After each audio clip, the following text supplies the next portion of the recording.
J'avoue que certains ne veulent plus travailler, ils sont dans un sentiment d'injustice. Est-ce qu'il y en a qui ont envie de repartir, de quitter le territoire français? À repartir, il y en a beaucoup qui sont en train de partir en Suisse et en Allemagne parce qu'il faut noter que les pays voisins profitent de cette expérience des PADU parce qu'ils sont non seulement médecins diplômés dans leur pays d'origine, mais ils ont une expérience en Europe.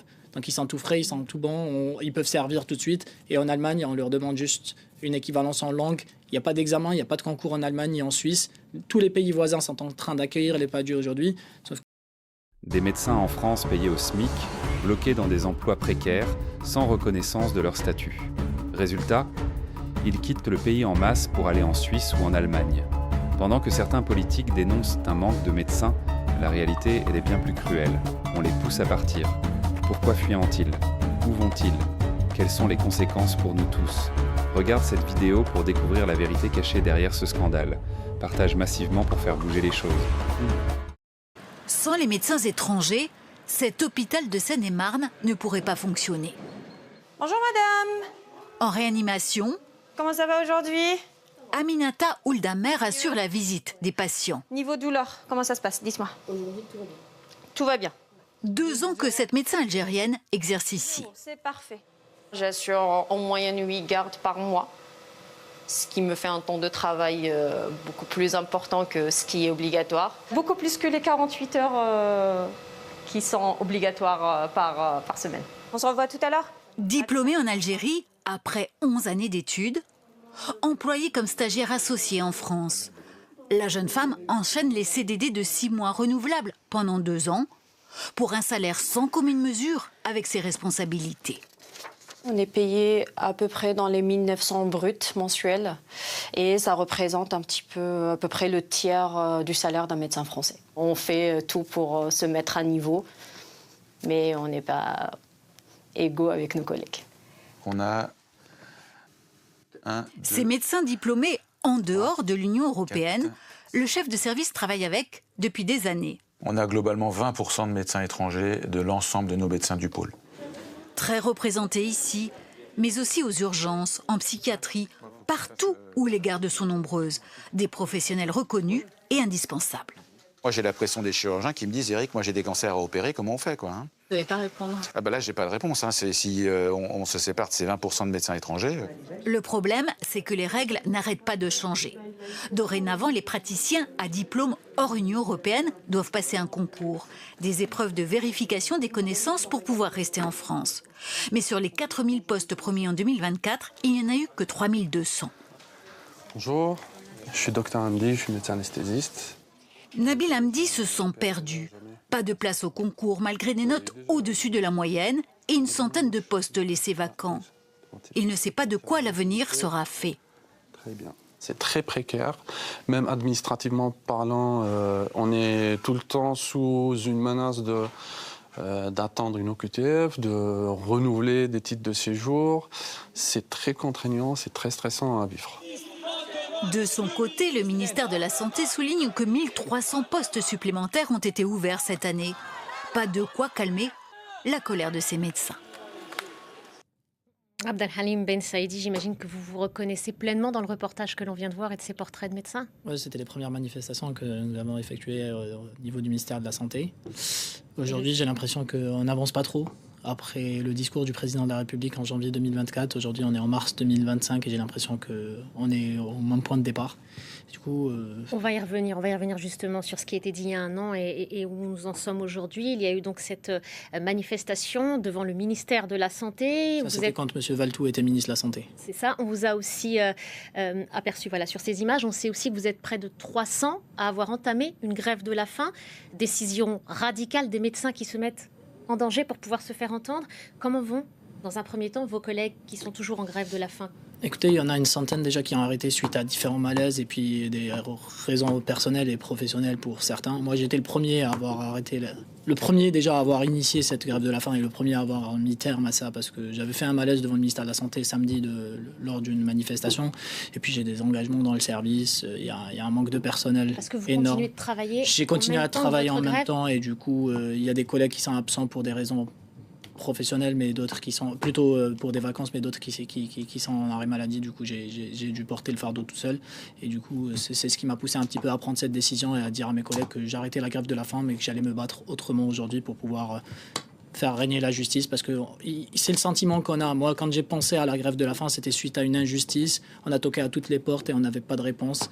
Les promesses, on en a eu plein. Aujourd'hui, ce qu'on veut, c'est du concret. Parce que même le président de la République, le chef du gouvernement, quand il donne une promesse et quand son Premier ministre parle de la même chose lors de son discours de politique générale, on se pose plein de questions, on commence à rêver et on se dit, voilà, c'est la fin.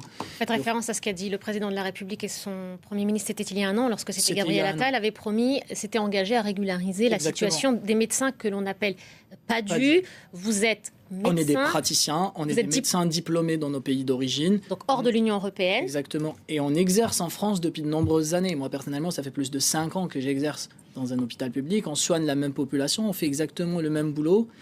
Tout le monde est satisfait de notre manière de servir, que ce soit les patients, le personnel soignant, l'hôpital, les directions, les administrations. Aujourd'hui, tout le monde est satisfait de ça. Autrement, on ne garderait pas les gens. Et l'hypocrisie qui persiste derrière, c'est qu'on nous demande de passer un concours et derrière, on nous supprime 20% des postes. Parce qu'il faut insister sur le fait qu'il y avait 4000 postes qui étaient ouverts par décret ministériel et derrière, il y en a eu 3200. Contrairement à ce que nous dit le ministre aujourd'hui, qu'ils en ont pris 3800. C'est faux, ils en ont pris 3200 et on vient de le voir. Et à quel moment ils ont été supprimés, ces postes ? Ils ont été supprimés par le jury à la fin, lors de la délibération. On était surpris quand on a reçu une note de voir qu'on avait des notes satisfaisantes et derrière, on n'était pas dans les listes des lauréats. Et là, quand on a fait le décompte, on a trouvé qu'il y avait une suppression réelle de postes de 20% des postes. Et derrière... Mais on vous laisse quand même continuer d'exercer dans les hôpitaux. On nous dit qu'on peut continuer à exercer exercer jusqu'à la prochaine session. Donc, et vous faites vous-même des consultations, vous faites vous-même les prescriptions. Je fais des prescriptions, je fais de l'hospitalisation, de l'hôpital de jour. On fait exactement... En toute autonomie. En toute autonomie. Et on pourtant, forme des internes et des externes. J'ai le témoignage de mes internes et mes externes ce matin qui me disaient c'est pas normal. Il m'a dit il y a une hypocrisie profonde qui persiste aujourd'hui. Et c'est la raison pour laquelle on a été amené à entamer cette grève de la faim. C'était pas du pur plaisir ou pour s'amuser pour le faire. Mais c'est ce qu'on a senti, ce sentiment d'injustice qui nous a poussé un peu à le faire. Votre spécialité, c'est la diabétologie. Je suis diplômé en médecine générale en Algérie. J'ai fait un DU, un diplôme universitaire de diabétologie, de nutrition clinique et thérapeutique. J'ai fait de la dictologie un petit peu aussi. Et actuellement, je suis à Paris-Saclay pour faire... à la Sorbonne, je fais un diplôme d'obésité. Je continue à me former. D'année en année, on fait des formations pour pouvoir continuer à avancer et faire avancer nos services. Et je crois qu'il y a aussi une nuance qui est aussi importante de souligner, c'est que vous êtes praticien en diabétologie, mais on ne peut pas dire diabétologue, spécialiste ? On ne peut pas dire médecin tout court parce qu'on n'est pas inscrit à l'ordre. C'est ça l'hypocrisie aussi, c'est qu'on n'est pas inscrit à l'ordre, on n'a pas le droit d'exercer normalement. Il y a un détournement de toutes les lois et aujourd'hui, c'est ce qu'on fait. On soigne des patients. Et là, ce qu'on demande... Sous contrat, docteur ? Vous êtes sous contrat ? Sous contrat, des contrats précaires qui sont renouvelés de chaque 6 mois. Et ce qu'il faut souligner aussi, alors que la plupart sont français ou en cours de naturalisation, donc c'est des citoyens qui n'ont pas de vocation d'exercer ailleurs qu'en France aujourd'hui. Ils ont des vies de famille, ils sont installés en France, qui ne peuvent pas être expulsés. Donc il ne faut pas mélanger avec l'immigration et avec les praticiens qui servent le pays aujourd'hui, qui participent au développement, à l'économie, surtout en période de crise, dans un contexte de désertification médicale aussi, il faut le souligner. Oui, le disait le directeur de l'hôpital, c'est qu'on a besoin de vous. On a besoin les uns des autres aujourd'hui et il faut continuer à œuvrer pour faire avancer les choses. Vous avez tenté d'interpeller le ministre de la Santé ? À plusieurs reprises, et nous n'avons pas eu de réponse ni de rendez-vous. Et je voudrais préciser une chose aussi, c'est que derrière, il y a eu des listes complémentaires.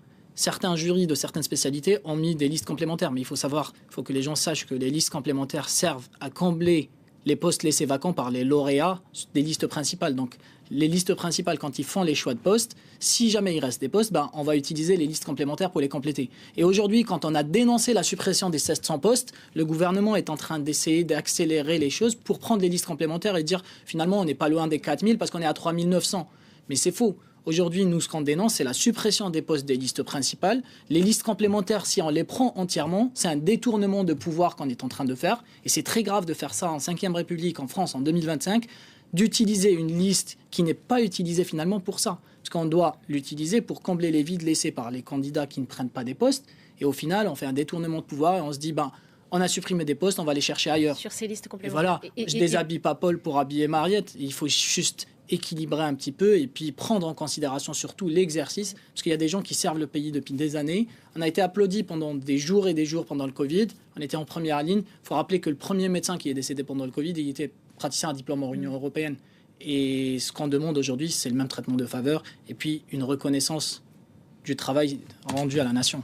Et quelle est la prochaine étape après ce mouvement de grève de la faim que vous avez entamé? Quelle est la prochaine étape? Qu'est-ce que vous espérez? Moi, ce que j'essaie aujourd'hui, c'est de m'assurer que les gens aillent bien, que les gens qui maintiennent cette grève de la faim, il faut qu'on puisse s'assurer que leur état de santé qu'ils soient en forme, et puis essayer d'encourager les gens à arrêter ça pour pouvoir penser à autre chose. Il faut ouvrir un dialogue. Ce qu'on demande aujourd'hui, c'est qu'il y ait un dialogue.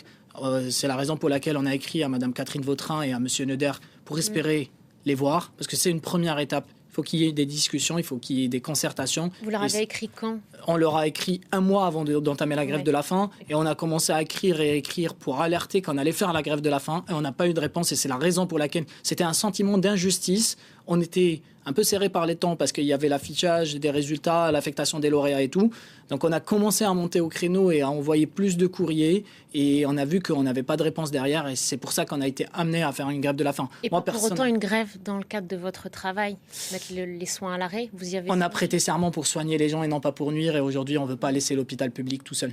On ne veut pas laisser nos équipes, on ne veut pas laisser nos services. Moi personnellement, ça me fait de la peine de ne pas aller à l'hôpital le matin quand je me réveille. Je me dis il faut y aller, il faut se battre. Parce que j'avoue que certains ne veulent plus travailler, ils sont dans un sentiment d'injustice. Est-ce qu'il y en a qui ont envie de repartir, de quitter le territoire français? À repartir, il y en a beaucoup qui sont en train de partir en Suisse et en Allemagne, parce qu'il faut noter que les pays voisins profitent de cette expérience des PADU, parce qu'ils sont non seulement médecins diplômés dans leur pays d'origine, mais ils ont une expérience en Europe. Donc ils sont tout frais, ils sont tout bons, ils peuvent servir tout de suite. Et en Allemagne, on leur demande juste une équivalence en langue. Il n'y a pas d'examen, il n'y a pas de concours en Allemagne ni en Suisse. Tous les pays voisins sont en train d'accueillir les PADU aujourd'hui, sauf que beaucoup d'entre eux, ils n'ont pas où partir, parce qu'aujourd'hui, ils n'ont pas vocation d'exercer ailleurs. Ils ont des vies de famille, ils ont des attaches en France. Ils font partie de l'économie et du développement de ce pays, et c'est la raison pour laquelle on a fait appel au président de la République, parce que c'est le garant de la sécurité des soignants, mais des soignés et de tout le monde. Et